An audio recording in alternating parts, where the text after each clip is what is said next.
கிறிஸ்தேசுவில் அன்பார்ந்த சகோதர சகோதரிகளே, செல்வந்தரும் வணிகருமான ஒருவர் சிறிய மீன்பிடி கிராமத்திற்கு சென்றார்.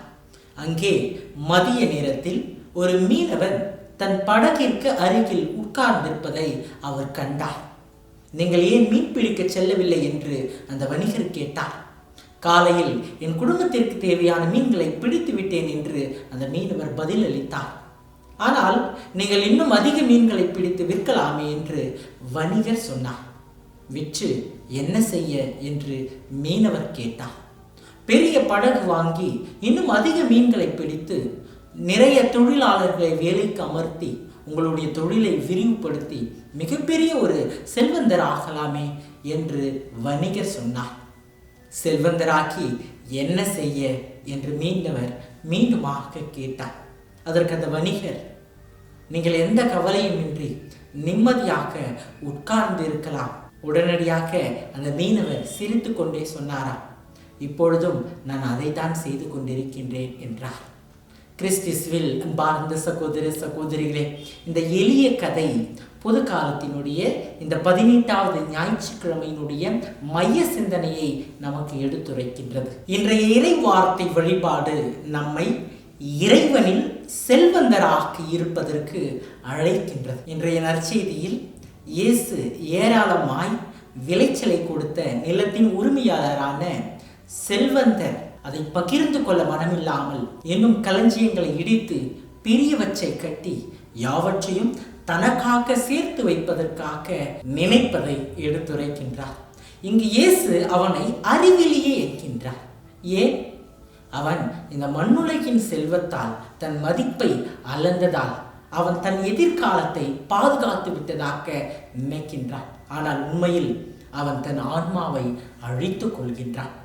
மண்ணகத்தில் செல்வந்தராக இருக்க முயற்சித்து விண்ணகத்தில், அதாவது இறைவனில் செல்வந்தராகின்ற அந்த வாய்ப்பை அவன் இழந்து விட்டான். அன்பார்களே, இன்றைய முதல் வாசகத்திலே இதே உண்மையானது வெளிப்படுகின்றது. வீண், முற்றிலும் வீண், எல்லாமே வீண்.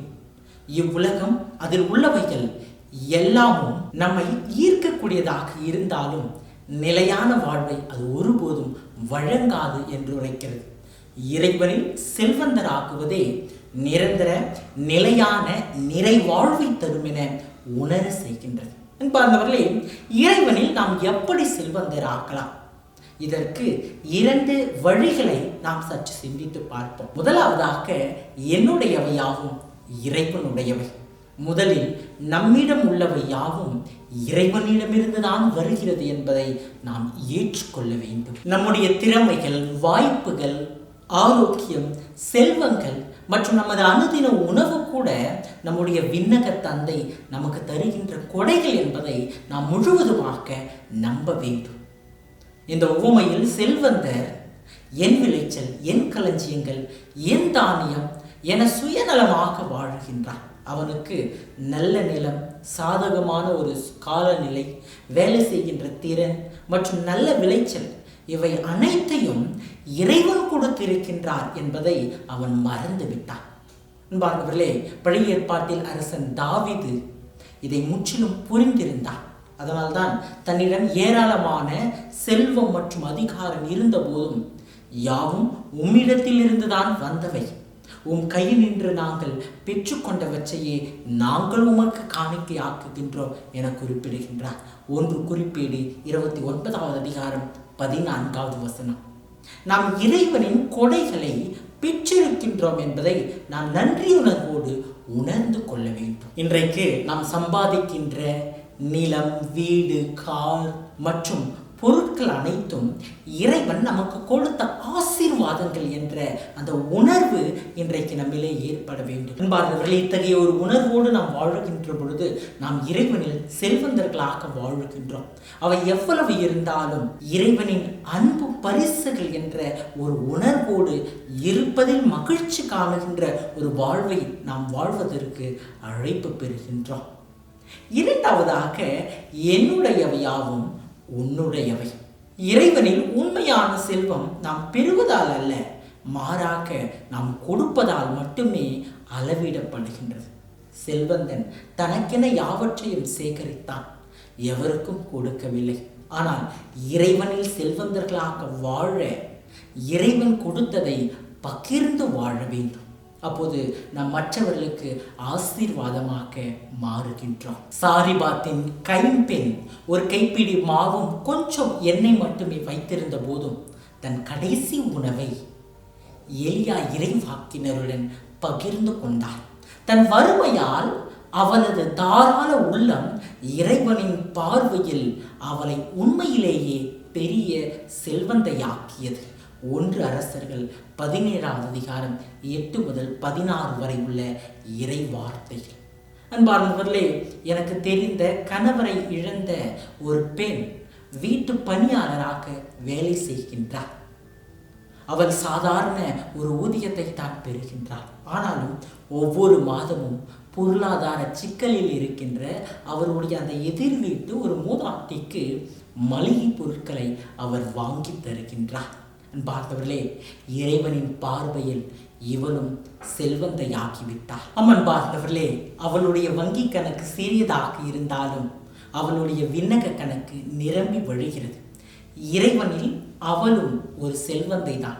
இன்றைய 2ஆம் வாசகத்தில் இவ்வுலகு சார்ந்தவை பற்றி அல்ல, மேலுலகு சார்ந்தவை பற்றிய எண்ணுங்கள் என திருத்துதர் பவுல் நமக்கு நினைவூட்டுகிறார். இறைவனில் செல்வந்தராக இருப்பது நமது நேரம், சக்தி மற்றும் இறைவன் தந்த வளங்களை, உறவுகள், கருணையின் செயல்கள், ஆன்மீக வளர்ச்சி மற்றும் இறையரசுக்காய் முதலீடு செய்வதாகும். தேவைக்கு அதிகமாக சொத்து சேர்க்கும் நேரத்தை மற்றவர்களுக்கு சேவை செய்வதில் செலவிடுவோம். இதுவே இறைவனில் செல்வந்தர்களாக மாறுவதற்கான இரகசியமாகும். இறைவனில் வாழ்வோர் நாளை பற்றி கவலைப்படுவதில்லை. ஏனெனில் அவர்கள் இறைவனின் நற்செயலில் நம்பிக்கை வைத்திருக்கிறார்கள். அவர்களுடைய வாழ்வு மன்னக சேமிப்பு கணக்கிலிருந்து அல்ல, மாறாக தமது வளங்கள் மற்றும் திறமைகளை பகிர்வதில் தான் இருக்கிறது என்பதை அவர்கள் உணர்ந்திருக்கிறார்கள். அன்பார்ந்தவர்களே, இங்கே அழகான ஒரு முரண்பாட்டை நான் பார்க்கின்றேன். நாம் எவ்வளவு அதிகம் கொடுக்கின்றோமோ அவ்வளவு அதிகம் கடவுளின் பிள்ளைகள் ஆகின்றோம், அவரில் செல்வந்தர்கள் ஆகிறோம். நாம் உலக சொத்துகளில் இருந்து எவ்வளவு அதிகம் பிரித்து வாழ்கின்றோமோ அவ்வளவு அதிகம் உண்மையிலேயே முக்கியமானவற்றை நாம் சொந்தமாக்கி கொள்கின்றோம். ஒரு முறை ஒரு துறவியிடம் ஒருவர் கேட்டாராம், நீங்கள் மடத்தில் நாள் முழுவதும் என்ன செய்கிறீர்கள் என்று. அந்த துறவி பதிலளித்தார், நாங்கள் விழுகின்றோம், எழுகின்றோம். என்ன, விழுகிறோம், எழுகின்றோமா? அந்த மனிதரோ குழப்பம் அடைந்தார். துறவி மீண்டுமாக அவருக்கு விளக்குகின்றார், நாங்கள் இறைவன் முன் வணங்கி விழுகின்றோம், எங்களையே நாங்கள் அர்ப்பணமாக்குகின்றோம், பிறகு மற்றவர்களுக்கு சேவை செய்வதன் மூலமாக இறைவனுக்கு நாங்கள் சேவை செய்ய எழுகின்றோம். இப்படிதான் எங்கள் நாட்களை நாங்கள் விழுவதிலும் எழுவதிலும் நேரத்தை கழித்து கொண்டிருக்கின்றோம், இறைவனில் செல்வந்தர்களாக மாறிக்கொண்டிருக்கின்றோம் என்று கூறினாராம். செல்வத்தை குவிப்பதில் ஆர்வம் உள்ள இன்றைய உலகத்திலே நாம் இறைவனில் செல்வந்தர்களாக மாறுவதற்கு முயல்வோம். நமது வாழ்க்கையை சொத்துக்களில் அல்ல, சொந்தங்களில் வைப்போம். உண்மையான செல்வம் இறை உணர்விலும் கொடுப்பதிலும் தான் இருக்கின்றது என்பதை நாம் உணர்வோம். அன்பார்ந்தவர்களே, இந்த 2 வழிகளையும் நாம் நம்முடைய வாழ்க்கையிலே எந்த அளவுக்கு பின்பற்றுகின்றோம் என்பதை நாம் சிந்தித்து பார்ப்போம். நம்முடைய திறமைகள், நமக்கு கொடுக்கப்பட்ட பொருட்கள், நம்முடைய நிலங்கள், வீடு, இவை அனைத்தும் இறைவன் எனக்கு கொடுத்தவை என்பதை நாம் நம்புகின்றோமா?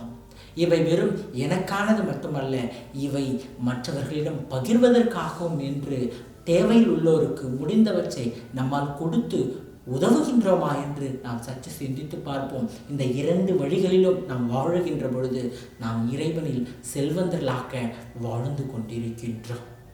செல்வந்தர் தன் செல்வத்தை அனுபவிக்க பல வருடங்கள் இருப்பதாக நினைத்தான். ஆனால் இந்த உலகத்தில் அவனுக்கு ஒரே ஒரு இரவு கூட நிலையானது இல்லை. நமக்கு எத்தனை நாட்கள் இருக்கின்றது?